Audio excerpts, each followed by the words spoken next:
Hello guys, कैसे हैं आप guys? I hope you are feeling better guys. आपका एक बार फिर मोस्ट वेलकम है मेरे इस यूट्यूब चैनल फैजनी क्लासेस में।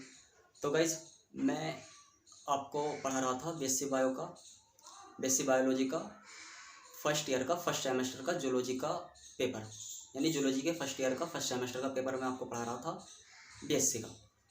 ठीक है, तो गाइस आपका जो जूलॉजी का फर्स्ट ईयर का जो फर्स्ट सेमेस्टर का सिलेबस है, उसमें मैंने ऑलरेडी 2 टॉपिक कवर कर दिए हैं, उनकी वीडियो अपलोड कर दी है, आप जाके देख सकते हैं। इससे पहले मैं आपको बता दूं, जो आपके basic biology first year first semester का जूलॉजी का पेपर का नाम है cytology, genetics and infectious disease. जिसमें सबसे पहले जो 2 टॉपिक हैं उनकी वीडियो मैंने अपलोड कर दी है, जिनका नाम है, पहले टॉपिक का नाम है बेसिक प्रिंसिपल ऑफ हेरिडिटी, और दूसरा टॉपिक जो चल रहा था हमारा मेंडल्स लॉ चल रहे थे, जिसमें मेंडल का मैंने पहला लॉ आपको पढ़ा दिया, जिसका नाम है लॉ ऑफ डोमिनेंस, जिसको मैंने आपको बहुत अच्छे तरह से पढ़ा है, कवर किया है। आप जाके उस वीडियो देख सकते हैं। आप पहले आज की वीडियो देखने के लिए, क्योंकि इसमें आज मैं मेंडल साहब का जो दूसरा लॉ है उसे पढ़ाऊँगा, तो इस वीडियो को देखने से पहले आप प्लीज़ जाके मेंडल साहब का पहले लॉ की जो वीडियो मैंने बनाई है वो देखिए जाके, जिसका नाम है लॉ ऑफ डोमिनेंस। जब आप वो वीडियो देख लेंगे तो आपको ये वीडियो बहुत अच्छी तरीके से समझ में आ जाएगी। यानी इस वीडियो में जो आज मैं पढ़ाने जा रहा हूँ, तो ये बहुत ही अच्छे तरीके से आपको समझ में आ जाएगा। तो प्लीज़ जाके आप पहले उस वीडियो को देखिए, तो तब आप इस वीडियो को देखना। ठीक है, तो गाइज चलिए आज का हम अपना टॉपिक स्टार्ट करते हैं। तो गाइज मैंने आपको ये बताया था कि मेंडल साहब ने अपने जो नियम दिए थे, 3 नियम दिए थे जेनेटिक्स में, और तीनों नियम जो मटर का प्लांट है जिसका नाम है पाइसम सटाइवम, यानी बॉटनिकल नाम है उसका, साइंस की भाषा में उसे पाइसम सटाइवम कहते हैं। और हम उसको जो आम भाषा में, जो अपनी भाषा में बोलते हैं, उसको मीठी मटर बोलते हैं। यानी मीठी मटर जो जिसकी हम सब्जी भी बनाते हैं नॉर्मली। तो मेंडल साहब ने मीठी मटर या पाइसम सटाइवम का प्लांट पर तीनों प्रयोग दिए थे। ठीक है ना, उन मीठी मटर के प्लांट पर एक्सपेरिमेंट करके 3 नियम दिए थे, जिसमें एक नियम मैंने पढ़ा दिया है, जिसका नाम है लॉ ऑफ डोमिनेंस, प्रभाविता का नियम। आज दूसरा नियम हम पढ़ाएंगे, जिसका नाम है लॉ ऑफ सेग्रीगेशन, या इसको हम दूसरा नाम से पुकार सकते हैं। इसका दूसरा नाम है लॉ ऑफ प्योरिटी, यानी पृथक्करण और शुद्धता का नियम। ठीक है ना, इसको हम पृथक्करण का नियम भी कहते हैं, इसको हम शुद्धता का नियम भी कहते हैं, लॉ ऑफ सेग्रीगेशन भी कहते हैं, इसको हम लॉ ऑफ प्योरिटी भी कहते हैं। ठीक है, तो गाइज आपको पता है मैं सिर्फ आउटलाइन बनाता हूँ। ठीक है ना, जो मैं मेंडल साहब के लॉ पढ़ा रहा हूँ उसमें सिर्फ मैं उनके जो मेंडल साहब ने जो एक्चुअल में अपना एग्जाम्पल दिया है, जो अपना एग्जाम्पल देकर जो अपनी थ्योरी बताई है, उस थ्योरी में जो मेंडल साहब ने अपनी आउटलाइन दी थी, तो वो आउटलाइन मैंने यहाँ बना रखी है। इसी आउटलाइन से मैं आपको सारा लॉ ये समझा दूंगा A to Z। ठीक है, तो फिक्र करने की कोई बात नहीं है। तो गाइज आप सबसे पहले मैं आपको समझाता हूँ और बाद में मैं आपको लिखवा दूंगा। ठीक है ना, इसी लॉ को आप समझ जाओगे तो आप अपने अकॉर्डिंग खुद भी से लिख लोगे काफ़ी अच्छी तरह से। तो चलिए गाइज देख सकते हैं।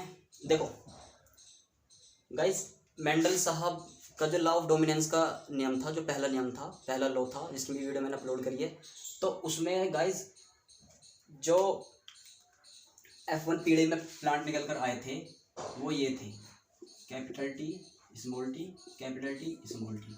ये F1 पीढ़ी के प्लांट थे, F1 जनरेशन, जिनको मेंडल साहब ने हाइब्रिड प्लांट बोला था, संकर लब्बे पौधे बोला था। तो ये F1 पीढ़ी के प्लांट हैं।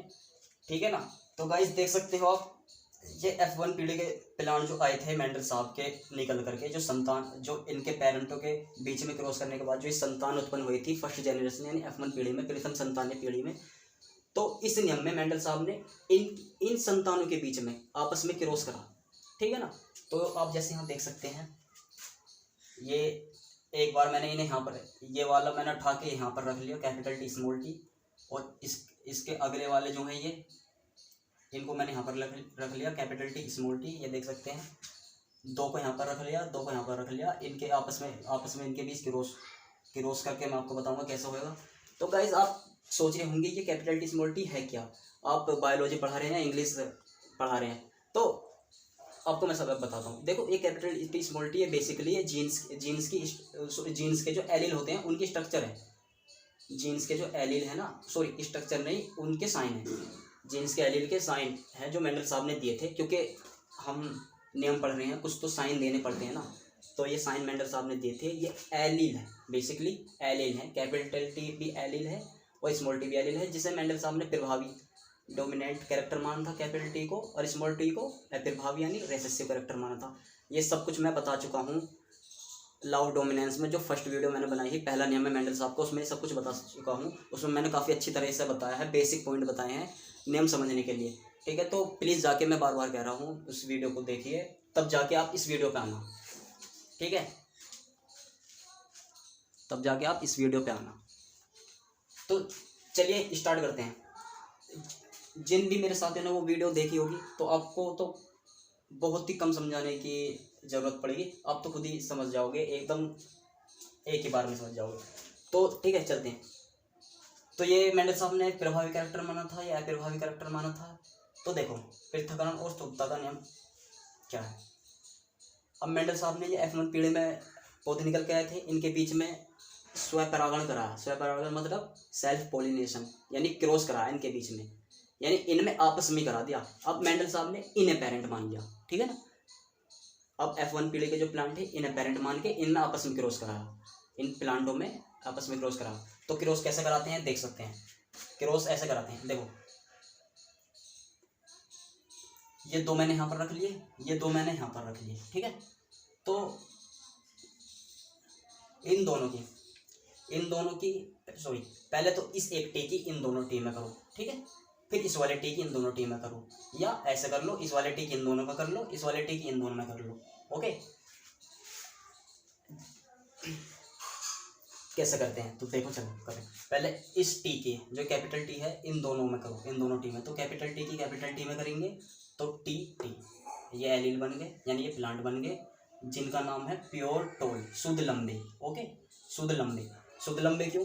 क्योंकि दोनों एलील की स्ट्रक्चर एक जैसी है, बिल्कुल सेम है, यानी इनमें कोई इम्प्योरिटी नहीं है, कोई अशुद्धता नहीं है, ये एकदम प्योर है। प्योर भी कैसे? प्योर लंबे। ओके, अब इस वाले टी की इस टी में करो, capital T small T, capital T की स्मॉल टी में, तो capital T small T, capital T small T. अब आप ये सोच रहे होंगे ये यहाँ पर कैपिटल टी पहले क्यों आया, स्मॉल टी भी तो पहले आ सकता था। भाई, जो मेंडल साहब ने प्रभावी कैरेक्टर माना है ना कैपिटल टी को, मेंडल साहब का एक लॉ है, मेंडल साहब का लॉ है, जो प्रभावी कैरेक्टर होता है ना, हमेशा पहले ही आता है, ठीक है, हमेशा पहले ही लिखा जाता है उसको, प्रभावी कैरेक्टर को। ओके, क्योंकि उसका प्रभाव होता है ना दूसरे पे, उसके दूसरे के कैरेक्टर को, जो दूसरा जो उसके साथ एलील होता है, तो उसके कैरेक्टर को वो सप्रेस कर देता है, नहीं दबा देता है, तो इस वजह से प्रभावी कैरेक्टर पहले आता है। तो इसके इन दोनों में करके आ गया कैपिटल टी स्मॉल टी। इसको क्या बोला? Hybrid tall plant. Hybrid tall plant क्यों? हाइब्रिड क्यों? क्योंकि हाइब्रिड का मतलब होता है मिक्सर, इसमें मिक्सर है। मिक्सर किसका है? इसमें कैपिटल टी के भी जीन्स हैं, स्मॉल टी के भी जीन्स हैं, कैपिटल टी के भी कैरेक्टर हैं, स्मॉल टी के भी कैरेक्टर हैं, तो इस वजह से इनको हाइब्रिड बोला। ओके, हाइब्रिड टॉल क्यों बोला, लंबे क्यों बोला? क्योंकि इसमें स्मॉल टी का भी कैरेक्टर, स्मॉल टी क्या है? ड्वार्फ प्लांट है। ऐसा हमने बोना क्यों नहीं बोला? क्योंकि हाइब्रिड टॉल इस वजह से बोला, क्योंकि पहले लो में मैंने सब कुछ ये बता रखा क्यों कि कहते हैं हाइब्रिड टॉल क्यों बोला, क्योंकि यहाँ पर कैपिटल टी इस पर प्रभावी है, स्मॉल टी पर। तो कैपिटल टी ने स्मॉल टी के जो कैरेक्टर है ना, स्मॉल टी का जो बोनेपन का कैरेक्टर है, उसे दबा दिया और खुद का कैरेक्टर प्रेजेंट कर दिया, यानी खुद ही लंबाई का कैरेक्टर प्रेजेंट करा। तो मेंडल साहब को नॉर्मली लंबाई दिखी, बोनापन नहीं दिखा, इस वजह से हाइब्रिड टॉल बोला। ओके, इस वजह से मैं बार बार कह रहा हूँ, पहली वीडियो देखो, पहला लो देखो मेंडल साहब का, सब कुछ समझ में आ जाएगा। अब इस टी की इन दोनों में कर दो, तो इस वाले टी की इस वाले टी में करो पहले, तो इस वाले टी किस में करेंगे, तो यहाँ आ गया capital T small T. Capital T पहले क्यों आया मैंने बताया, तो आना तो वैसे हमारे अकॉर्डिंग तो पहले आना चाहिए था स्मॉल टी, पर कैपिटल टी इस वजह से आया क्योंकि ये प्रभावी कैरेक्टर है, तो जो प्रभावी होता है वो हमेशा पहला आता है। ओके, तो ये कौन सा प्लांट बना? हाइब्रिड टॉल प्लांट, ठीक है, सेम वही वाला। अब इस वाली स्मॉल टी की स्मॉल टी में कर दो, इस टी की इस टी में कर दो, तो T T small T small T. Okay, अब ये कैसे प्लांट है, कैसे प्लांट बने? Pure dwarf plant. Pure dwarf क्यों? दोनों एलिल सेम है, यहाँ प्योर टोल है, यहाँ प्योर टोल है, यहाँ भी प्योर है। कैसे टोल यहाँ प्योर है या ड्वार्फ है? क्योंकि यहाँ दोनों एलिल किसके हैं? कैरेक्टर, दोनों एलिल पर किसके कैरेक्टर हैं, किसके लक्षण है? बोनेपन की, तो प्योर ड्वार्फ इस वजह से। तो ठीक है, अब ये हो गया आपका क्रॉस। अब मेंडल साहब को जो ना ये पौधे प्राप्त हुए, अब ये जो ना ये 4 प्रकार के प्लांट प्राप्त हुए, 4 नहीं 3 प्रकार, सॉरी 3 प्रकार के। एक तो प्योर टॉल प्लांट प्राप्त हुए शुद्ध लंबे, और एक ये दोनों हाइब्रिड टॉल, और एक ये प्योर डॉर्फ, यानी 3 टाइप के प्लांट प्राप्त हुए जिन्हें मैंने यहाँ पर लिख दिया। ओके, इन चारों बॉक्स के प्लांटों को उठा के मैंने यहाँ पर लिख दिया क्योंकि अच्छे से समझ में आ जाएगा आपको। तो देखो ये पहला कैपिटल टी ये रहा, दूसरा कैपिटल टी स्मॉल टी ये रहा, अब ये तीसरा कैपिटल टी स्मॉल टी ये रहा, चौथा स्मॉल टी ये रहा। अब ये आगे F2 जनरेशन यानी सेकंड जनरेशन, द्वितीय संतानीय पीढ़ी।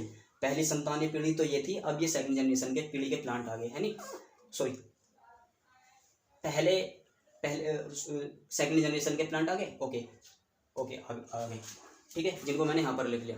ओके, अब मेंडल साहब ने इनका जो है अनुपात निकाला, यानी मेंडल साहब ने अनुपात निकाला क्योंकि मेंडल साहब को एक तरफ तो यानी एक अनुपात में तो प्लांट मिले शुद्ध लंबे, तो यहाँ पर लिख दिया 1। 2 अनुपात में प्लांट कैसे मिले, यानी 2 अनुपात में हाइब्रिड टॉल प्लांट, तो 2 यहाँ पर इस वजह से आ गया 1 अनुपात 2। और एक अनुपात में कैसे प्लांट मिले, एक अनुपात में प्लांट मिले एकदम प्योर डॉर्फ, तो उसको यहाँ पर लिख दिया 1 अनुपात 2 अनुपात 1 का मतलब ये है। कभी आप ये सोच रहे हो कि बायोलॉजी पढ़ाते पढ़ाते मैथ में कैसे आ गए, तो ये है 1 अनुपात 2 अनुपात का मतलब है ये है जीनोटाइप अनुपात। जीनोटाइप अनुपात किसे कहते हैं, जो जीन की स्ट्रक्चर होती है, एलील की स्ट्रक्चर होती है। यहाँ पर देख सकते हो ना, ये सेम एलील की स्ट्रक्चर, ये कौन से प्लांट के एलील की स्ट्रक्चर है, प्योर टॉल, तो प्योर टॉल 1 सेम है, टीटी सेम एलील की स्ट्रक्चर। ऐसे कितने हैं, सिर्फ 1 है, तो 1 अनुपात। ये कैसे प्लांट है, हाइब्रिड टॉल प्लांट, संकर लंबे पौधे, इनके एलील की स्ट्रक्चर इन दोनों की सेम है ना एलील की स्ट्रक्चर सेम है बिल्कुल, तो सेम ये एक जैसे कितने हैं, 2 हैं, तो 2 यहाँ पर आ गया अनुपात। अब ये इन तीनों से अलग हैं, ये कितने हैं, 1 है, ये कैसे हैं, प्योर डॉर्फ प्लांट, इनके एलील की स्ट्रक्चर क्या है, टीटी, तो ये कितने अनुपात में, 1 में, तो ये 1 आ गया। तो ये है जीनोटाइप अनुपात, यानी ये एलील की स्ट्रक्चर की ये एलील के जो प्लांट प्राप्त हुए हैं उन्होंने, तो मेंडल ने उनके एलील कैसे हैं, सेम वाले एक जगह रख दिए, ओके, और अलग अलग वाले अलग अलग साइड रख दिए, यानी कैपिटल टी वाला 1 अनुपात में है तो 1, इनके सेम एलील स्ट्रक्चर है तो 1 है। ऐसे कितने 1 हैं, ये कितने हैं, 2 हैं, ये कितने हैं, ये 1 है। 1 अनुपात 2 अनुपात 1, ये जीनोटाइप अनुपात हो गया। अब फिनोटाइप अनुपात क्या होता है, फिनोटाइप अनुपात होता है जो हमें अपनी आंखों से दिखता है, या मेंडल साहब को उनकी आंखों से दिखा फिजिकली। जीन की स्ट्रक्चर तो मेंडल साहब बाहर से नहीं देख सकते ना, जीन की स्ट्रक्चर तो आदमी के अंदर डीएनए में होती है, तो डीएनए को बाहर से कैसे देख सकते हैं। तो जो फिनोटाइप अनुपात उसे कहते हैं, भौतिकली फिजिकली दिखते हैं, जो फिजिकली कैसे दिखे मेंडल साहब को, फिजिकली मेंडल साहब ने बताया 3 अनुपात में तो उन्हें मिले, यानी 3 टाइप के प्लांट तो मिले उन्हें लंबे, और 1 टाइप का प्लांट मिला उन्हें शुद्ध बोना, यानी बोना। भाई आप तो खुद भी आइडिया लगा लो ना, ये यहाँ से यहाँ तक के तो हो गए लंबे प्लांट, और ये एक अलग हो गया ये शुद्ध बोना प्लांट। ये लंबे क्यों हो गए, ये तो लंबा है, प्योर टॉल है, ये भी लंबा है, ये भी लंबा प्लांट है, और ये शुद्ध बोना है, ये तो अब ये दोनों लंबे कैसे हुए। मेंडल साहब ने बताया था कि हमेशा प्रभावी कैरेक्टर जो ना अपना प्रभाव दिखाता है, भौतिकली फिजिकली अपना प्रभाव दिखाता है, और दूसरा जो अप्रभावी कैरेक्टर होता है उसको दबा देता है, उसके कैरेक्टर को दबा देता है। यहाँ स्मॉल टी का जो कैरेक्टर है वो है बोनापन, जो फिजिकली यानी बोनापन, प्लांट को बोना करना। और ये कैपिटल टी का जो है, कैपिटल टी मेंडल साहब ने प्रभावी मान रखा है, प्रभावी जो उस पर प्रभावी है। कैपिटल टी का क्या मतलब है, टॉल, प्लांट की लंबाई वाला कैरेक्टर, यानी एक प्लांट की लंबाई को बढ़ाता है। तो मेंडल साहब को जो ना भौतिकली प्लांट जो ना 3 अनुपात में तो लंबे मिले, और 1 अनुपात में बोना प्लांट मिला। 3 अनुपात में लंबे क्यों मिले, इसके अकॉर्डिंग क्योंकि ये कैपिटल टी इस स्मॉल टी पर प्रभावी है, तो ये यहाँ पर भी ये स्मॉल टी ही अपना कैरेक्टर दिखाएगा। ये ये कैपिटल टी ही अपना कैरेक्टर दिखाएगा, स्मॉल टी नहीं दिखाने का, क्योंकि स्मॉल टी के कैरेक्टर को कैपिटल टी के कैरेक्टर ने दबा दिया। ये कैपिटल टी का कैरेक्टर क्या है, लंबाई बढ़ाना प्लांट की। तो जब स्मॉल टी का कैरेक्टर दबा दिया कैपिटल टी ने, तो अब तो मेंडल साहब को बस एक का ही कैरेक्टर नजर आया ना। अब मेंडल साहब को सिर्फ लंबाई दिखेगी ना प्लांट की। जब यार दूसरे का कैरेक्टर है, दूसरे एलील का कैरेक्टर है स्मॉल टी, उसका एलील का कैरेक्टर क्या है, प्लांट का बोना करना। अब उसके कैरेक्टर को तो दबा दिया कैपिटल टी ने, क्योंकि वो प्रभावी है, इस पर प्रभावी है, यानी ये इस पर शक्तिशाली है, इसको दबा दिया और अपना कैरेक्टर जाहिर कर दिया इसने, कैपिटल टी ने। जब इसने अपना कैरेक्टर जाहिर कर दिया, इसको दबा दिया, तो अब तो लंबाई दिखेगी ना प्लांट की। तो इस वजह से यहाँ 3 अनुपात में तो लंबे प्लांट दिखे, और एक में शुद्ध बोना प्लांट मिलेगा अनुपात में। तो 3:1 ये है। 3 में तो शुद्ध लंबे इन्हें शुद्ध नहीं कह सकते, ये हाइब्रिड टोल है, पर है लंबे। 3:1 में लंबे प्लांट, 1:1 में बोने प्लांट मिले। यहाँ पर तो दोनों देखो, दोनों क्या है, अप्रभावी कैरेक्टर। तो दोनों यहाँ पर कोई किसी के कैरेक्टर को नहीं दबाने का, दोनों अपने कैरेक्टर दिखाएंगे तो प्लांट बोना ही पैदा होगा, क्योंकि यहाँ पर कैपिटल टी है नहीं, यहाँ पर स्मॉल टी। ओके, तो ये है जीनोटाइप फिनोटाइप, ये है। और देखो जीनोटाइप बहुत इंपॉर्टेंट है। जीनोटाइप हर जगह एक नंबर में, 2 नंबर में, हर जगह पूछा जाता है। कॉम्पिटेटिव एग्जाम में, कोई सा भी कॉम्पिटेटिव एग्जाम हो या बीएससी का एग्जाम हो या कोई सा ग्रेजुएशन लेवल एग्जाम हो, हर जगह पूछा जाता है कि जीनोटाइप क्या होता है। तो जीनोटाइप को आप ऐसे बता सकते हैं जैसे मैंने आपको समझाया, और प्लस में आप ये वाला एग्जाम्पल दे सकते हैं मेंडल साहब वाला, ये वाला, कि जब मेंडल साहब ने लॉ ऑफ सेग्रीगेशन का लॉ दिया, उसमें मेंडल साहब ने ऐसे बताया, और उसमें मेंडल साहब ने 1:2 में प्लांट बताए थे, जिसमें एक में शुद्ध लंबे जिनकी एलील की स्ट्रक्चर सेम थी, 2 में संकर हाइब्रिड प्लांट मिले जिनके एलील की स्ट्रक्चर 1 थी, 1:1 में शुद्ध बोना प्लांट प्राप्त हुआ जिनके अनुपात की स्ट्रक्चर 1 थी। तो ओके, समझ में आ गया ये क्या है, कैसे हुआ। अब आप इसको लिखना है। अब इसको कैसे लिखें, सिंपल। अब तो भाई समझ लिया होगा सबने, कोई भी अपने तरीके से लिख सकता है जैसे लिखोगे। और हाँ, एक इम्पोर्टेंट बात, लिखने से पहले लिखो या मत लिखो, पर प्लीज़ ये जो मैंने बनाया है, ये आउटलाइन, ये यहाँ से यहाँ तक जो आउटलाइन सब मैंने बनाई है, ये दिखाना जरूरी है और कंपलसरी है। ये फिनोटाइप और जीनोटाइप, ये जीनोटाइप का अनुपात दिखाना बहुत जरूरी है। इसको याद रखना बहुत जरूरी है, एमसीक्यूज में पूछा जाता है हर जगह, ठीक है। दोनों अनुपात एमसीक्यूज में पूछे जाते हैं कि मेंडल साहब के लॉ ऑफ सेग्रीगेशन या दूसरे लॉ में जीनोटाइप अनुपात क्या था और फिनोटाइप अनुपात क्या था, ठीक है। तो अगर आपको बीएससी में लिखने के लिए आता है, वैसे तो जब लिखने के लिए आएगा तो पहले तो ये आप लॉ लिख देना, उसके बारे में थोड़ा बता देना, या पहले ये बना देना, पर ये कंपलसरी, ये बनाना जरूर अगर नंबर लेने अच्छे। ओके, तो अब लिखना कैसे है इसका, ये तो आपने समझ लिया होगा। तो लिखना कैसे है, देखो, लिख तो आप वैसे खुद भी लोगे, फिर भी मैं बता रहा हूँ थोड़ा सा। जब मेंडल साहब ने F1 पीढ़ी से प्राप्त प्लांटों के बीच क्रॉस कराया, क्रॉस कौन सा, सेल्फ पॉलिनेशन, स्वपरागण मतलब एक ही सेम जाति के मान सकते हैं, या एक ही प्लांट के बीच में आपस में, ऐसे कह सकते हैं वो। अब इसको उलझन में मत पढ़ो, इतना लिख लो कि जब मेंडल साहब ने F2 पीढ़ी से प्राप्त प्लांटों के बीच क्रॉस कराया, ठीक है। F2 पीढ़ी से, तो सॉरी F2 नहीं, F1 पीढ़ी से प्राप्त प्लांटों के बीच में, F2 तो ये है ना, ठीक है ना। अब लिखो, अब मैं बोल रहा हूँ, जब मेंडल साहब ने F1 पीढ़ी से प्राप्त प्लांटों के बीच क्रॉस कराया, F1 पीढ़ी से कौन से प्लांट प्राप्त हुए थे, ये वाले, कैपिटल टी स्मॉल टी, ये 2 टाइप के प्लांट प्राप्त हुए थे। जब मेंडल साहब ने F1 पीढ़ी से प्राप्त प्लांटों के बीच क्रॉस कराया, और ये कहाँ से प्राप्त हुए, ये लॉ ऑफ डोमिनेंस से आए। वो जब देखना, वो नियम देखोगे, वीडियो मैंने अपलोड कर दिया, उसको देखोगे तो समझ में आ जाएगा, ठीक है। जब मेंडल साहब ने F1 पीढ़ी से प्राप्त प्लांटों के बीच क्रॉस कराया, तो मेंडल साहब ने देखा F2 पीढ़ी में प्लांट के सारे कैरेक्टर या पौधों के सारे लक्षण स्वतंत्र रूप से अलग अलग हो जाते हैं, स्वतंत्र रूप से और शुद्ध रूप से अलग अलग हो जाते हैं, सेपरेट हो जाते हैं। इसी कारण इस नियम को लॉ ऑफ प्योरिटी, शुद्धता का नियम, या लॉ ऑफ सेग्रीगेशन, पृथक्करण का नियम कहते हैं। देखो ना भाई, यहाँ से ही नियम बन गया ना, ये यहाँ से जो ये कीवर्ड है ना, ये सेग्रीगेशन यानी पृथक्करण, प्योरिटी, शुद्धता, ये यहीं से बन गया ना। ये शुद्धता के क्यों कहते हैं इसे, और पृथक्करण का नियम क्यों कहते हैं। यहाँ पर देखो, F1 पीढ़ी के बीच जब क्रॉस कराया मेंडल साहब ने, तो यहाँ पर ये सब कैरेक्टर, भाई ये सारे कैरेक्टर अलग अलग हो गए ना। ये शुद्ध बोना अलग हो गया, अलग पृथक्करण हो गया, अलग पृथक हो गया। पृथक का मतलब अलग ही होता है, शुद्ध रूप से अलग हो गया, ठीक है। और ये दोनों हाइब्रिड टोल प्लांट, ये दोनों हाइब्रिड टोल प्लांट, ये अलग हो गए, इन अलग अनुपात में, जब तो लिखा मैंने, ये अलग शुद्ध रूप से अलग पृथक हो गए। और ये प्योर टोल, ये पृथक रूप से खुद अलग हो गए। तो सबके कैरेक्टर अलग अलग हो गए ना, सारे प्लांट अलग अलग रूप से पृथक होके शुद्ध रूप में पृथक हो गए ना भाई, शुद्ध रूप में पृथक हो गए। तो इस वजह से पृथक से पृथक्करण, शुद्ध से शुद्धता का नियम, इस वजह से कहते हैं इसे law of purity, law of segregation, यहाँ से बना है नियम। बायोलॉजी में कीवर्ड पकड़ो, कीवर्ड से आप पूरा लॉ लिख दोगे। कीवर्ड कैसे होते हैं, यानी इसे सेग्रीगेशन, शुद्धता क्यों कहते हैं। प्योरिटी कहाँ से आया, यानी सेग्रीगेशन, पृथक्करण क्यों कहते हैं। प्योरिटी, शुद्धता क्यों कहते हैं। प्योरिटी कहाँ से आया, तो सब यहाँ से आया।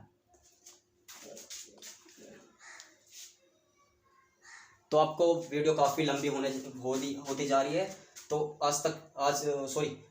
इस वीडियो में इतना ही रहने देते हैं, काफ़ी हो गया, वीडियो बहुत ज़्यादा लंबी हो रही है, आप भी बोर हो जाएंगे। तो गाइज, अगर वीडियो पसंद आई हो तो प्लीज़ सब्सक्राइब कर दें, इस चैनल को सब्सक्राइब कर देना। क्योंकि जो भी मैं वीडियो डालता हूँ, सब्सक्राइब करने के बाद वो सबसे पहले आपके पास आ जाएगी। ओके, जो भी वीडियो की नोटिफिकेशन सब आपको प्राप्त हो जाएंगी। तो इसी तरह सपोर्ट करें आगे वीडियो के लिए। तब तक के लिए धन्यवाद, खुदा हाफिज़, बाय बाय, टाटा।